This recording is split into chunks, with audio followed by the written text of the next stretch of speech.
Bonjour, bonjour, peuple racheté de Dieu. Que le Seigneur vous bénisse ce jour, que le Seigneur vous accompagne dans toutes vos activités, que sa lumière luise sur votre sentier. Je vous souhaite de passer une excellente journée dans la paix de notre Seigneur Jésus-Christ. Alors ce jour, je viens avec un message de la part du Seigneur, un message que j'ai intitulé « Pourquoi ta foi ne fonctionne-t-elle pas pour recevoir le miracle? Pourquoi ta foi ne fonctionne-t-elle pas pour recevoir le miracle? » Bien-aimés, ce matin, nous voulons faire une autopsie au sujet de notre foi. Nous voulons regarder en profondeur quelles sont les raisons pour lesquelles notre foi est morte, quelles sont les raisons pour lesquelles notre foi est paralysée et quelle est la raison pour laquelle parfois notre foi peut être court-circuitée. Nous savons déjà au préalable qu'aucun miracle ne peut être opéré par Dieu si c'est au travers de la foi. Car voici ce que Jésus-Christ a dit: si vous avez la foi, alors vous direz à cette montagne, ôte-toi de là et va te planter dans la mer, et rien ne vous sera impossible. Et de l'autre côté, il a dit que tout ce que vous demanderez en priant, croyez d'abord que vous l'avez reçu, c'est alors que vous le verrez s'accomplir. Ça veut dire que lorsque nous demandons quelque chose à Dieu, supposons que nous sommes malades, nous demandons la guérison à Dieu, nous devons d'abord croire que Dieu nous a guéris. Nous devons d'abord avoir foi en Dieu qui nous a guéris. C'est alors que nous allons voir la guérison s'accomplir. Il est donc important de savoir que la guérison ne vient pas parce que nous avons prié, mais la guérison vient parce que nous avons eu la foi après avoir prié. Donc il est important de savoir que Dieu a le droit de valider notre foi avant de nous donner ce dont nous avons besoin. Alors c'est quoi la foi? La foi est une ferme assurance des choses qu'on espère, une démonstration de celles qu'on ne voit pas. Dans la définition de la foi, il y a deux choses. La première chose, c'est la conviction, c'est-à-dire une ferme assurance des choses qu'on espère. Et la deuxième chose, c'est l'action, c'est-à-dire une démonstration de celles qu'on ne voit pas. Bien aimé, généralement, c'est à cause de la conviction que nous nous levons pour aller prier. Oui, la prière peut être considérée comme une sorte d'action à cause de notre foi, mais c'est une action qui n'est pas suffisante.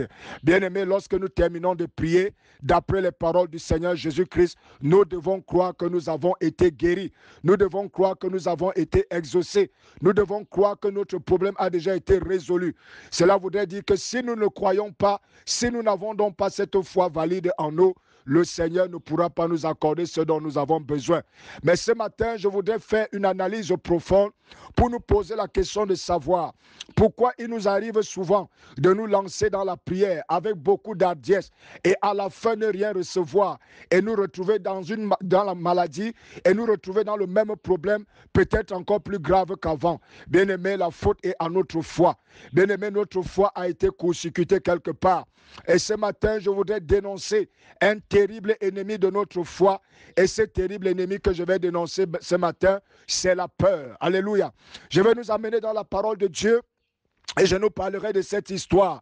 Lorsque Goliath est venu se présenter, oui, ce terrible combattant est venu se présenter devant les enfants d'Israël.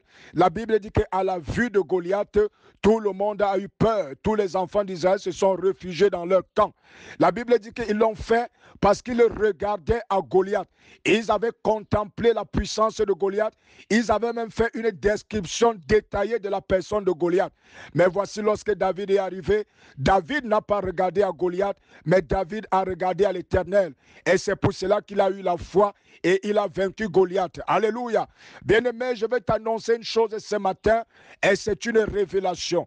Tu es en train de contempler le mal qui te dérange. Tu es en train de regarder à la maladie qui te dérange. C'est la raison pour laquelle lorsque tu termines de prier, lorsque tu commences à ressentir les douleurs, tu recommences à te focaliser sur tes douleurs. Tu recommences à te focaliser sur le rapport des médecins. Et parce que tu le fais, bien-aimé, tu ne peux pas recevoir la guérison. Bien-aimé, la guérison ne veut pas dire qu'après avoir reçu la prière, elle sera déjà là. Mais la guérison arrive parce qu'après avoir reçu la prière, tu crois que le Seigneur t'a guéri. En d'autres termes, tu ne regardes plus à ta douleur, mais tu regardes à ce Dieu qui t'a guéri. La Bible dit que c'est alors que tu verras le miracle, comme ce fut le cas avec qui? Comme ce fut le cas avec David. Bien-aimé, ce matin, je dénonce cette peur dans ton âme.